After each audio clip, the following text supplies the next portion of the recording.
Ya, jadi joint venture itu sebenarnya adalah perpaduan antara dua orang ya atau badan usaha.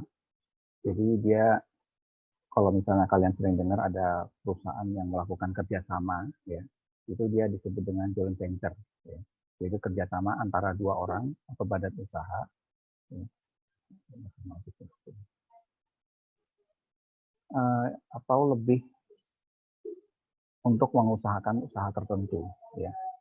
Nah, jadi kalau misalnya dia disebut single venture, yaitu apabila dia pengusahanya suatu proyek dilakukan oleh satu unit tertentu. Ya. Joint venture ini ada waktunya, jadi dia waktunya terbatas. Jadi kalau misalnya masing-masing pihak dapat menyerahkan barang atau uang sebagai kontribusi terhadap usaha bersama tersebut, ya, maka nanti sudah selesai kerjasamanya.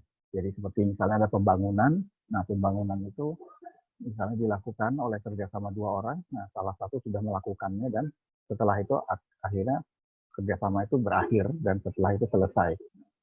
Nah, cuman salah satu pihak nanti di situ harus ada yang ditunjuk sebagai managing partnernya. Nah, artinya dia nanti yang akan memimpin dari joint venture itu. Nah, managing partner ini nanti biasanya akan diberikan balas jasa tertentu. Ya. Artinya nanti dia karena dia memimpin dia akan mendapatkan jasa. Baik, selanjutnya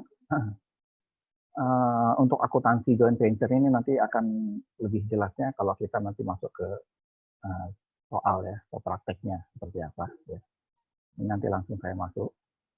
Bentar.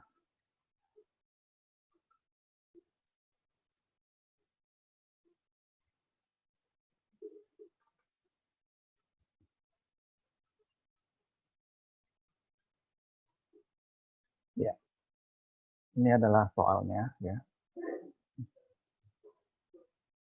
Nah, joint venture itu nanti dia ada dua versi ya. Pembukuan joint venture terpisah dari anggotanya, ada yang pembukuannya itu tidak terpisah dari anggota. Nah, yang akan kita bahas di sini adalah yang pertama dulu ya. Jadi pembukuannya terpisah dari anggota. Nah, di sini pada tanggal 12 September 2008, Tuan Riki, Tuan Nyonya Mita, dan Nyonya Ita dan Moko sepakat mengadakan kerjasama dalam bentuk joint venture penjualan handphone yang diberi nama TP API. Nah, perjanjian kerjasama ini berlaku untuk jangka waktu 5 tahun. Ya. Kemudian ketentuan yang disepakati dalam pembentukan joint venture itu sebagai berikut. Ya. Ini dalam hal investasi, Tuan Riki menyerahkan sejumlah handphone senilai 15.500.000. Kemudian Tuan Moko menyerahkan sejumlah handphone senilai 10.750.000. Terus Nona Mita menyerahkan sejumlah uang senilai 25.750.000. Nyonya Ita menyerahkan sejumlah uang senilai 12.500.000. Nah, ini pertama kali seperti ini ya. Ininya ya. Nah, mungkin dalam hal aktivitas karena pengalamannya Tuan Moko yang ditunjuk sebagai managing partner. Kemudian dalam hal pembagian laba rugi, sebagai managing partner, Tuan Moko mendapatkan komisi 5% dari penjualan. Bunga modal diberikan kepada semua anggota sebesar 5% dari laba usaha per tahun dan sisanya dibagi sama.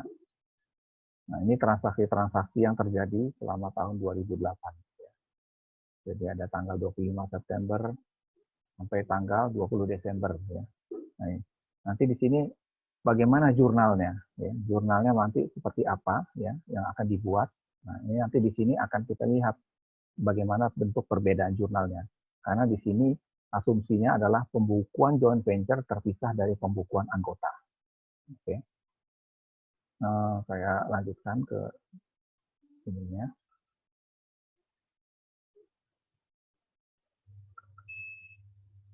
Nah, ini jurnal seperti ini nanti yang akan kalian lihat ya.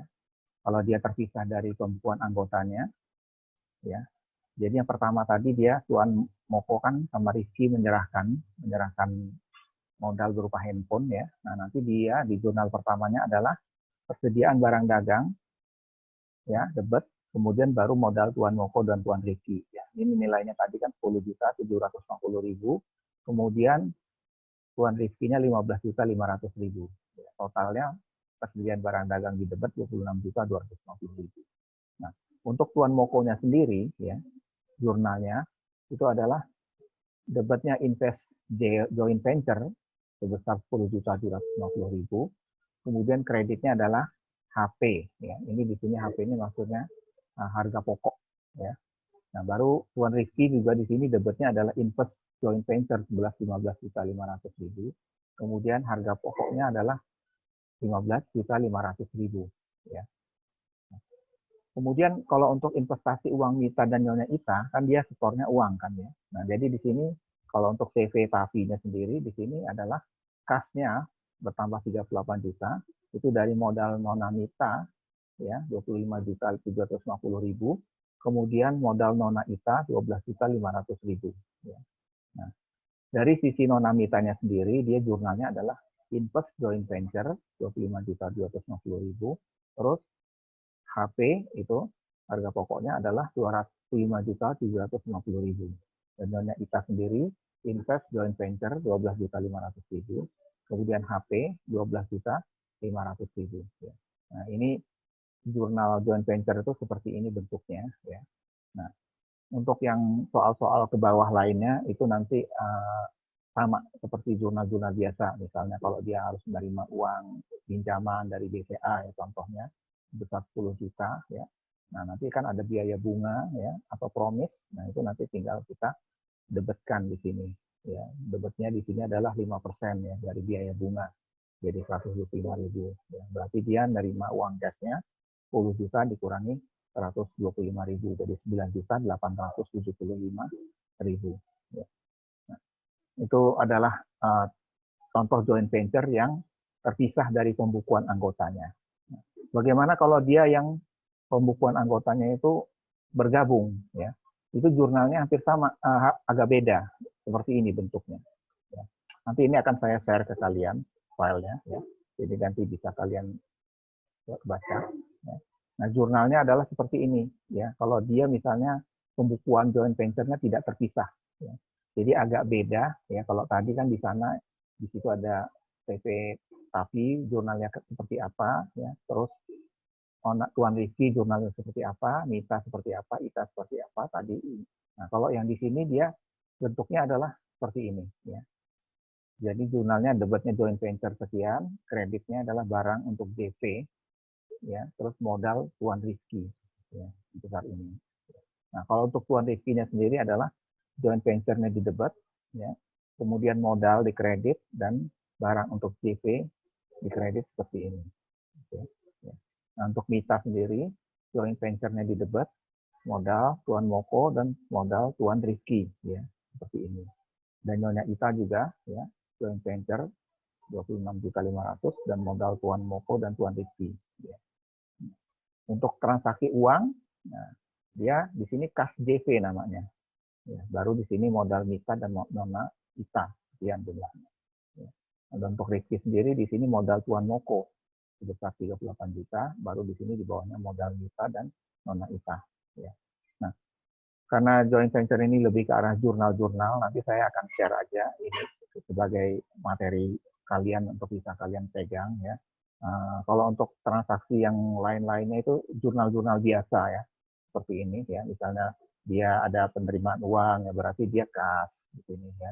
Minimal pinjaman dari bank misalnya di sini 10 juta ya, berarti di sini kan kas joint venture, di sini joint venture, dan yang di sini utang level. Ya.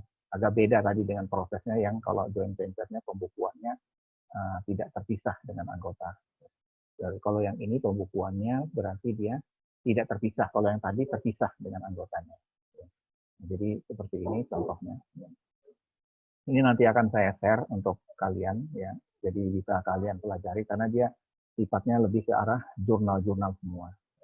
Dan untuk joint venture sendiri ini dia tidak terlalu sulit ya karena dia lebih ke arah apa debitnya apa kreditnya seperti itu ya. Jadi kalian nanti bisa pelajari. Berhubung ini saya nggak tahu nih kenapa nih sekarang waktunya jadi singkat seperti ini ya di Zoom. Padahal hanya baru berapa menit saya. Kalau baru 15 menit ini, tapi kayaknya sudah harus diakhiri sepertinya. Tapi nggak apa-apa lah ya. Yang penting karena ini juga bulan puasa, jadi kalian mungkin agak pusing kalau harus mendapatkan gambaran seperti ini. Ya. Nanti bisa kalian iniin aja. Ya. Untuk apa namanya yang masalah konsinyasi ya atau penjualan angsuran, mungkin saya gabung teorinya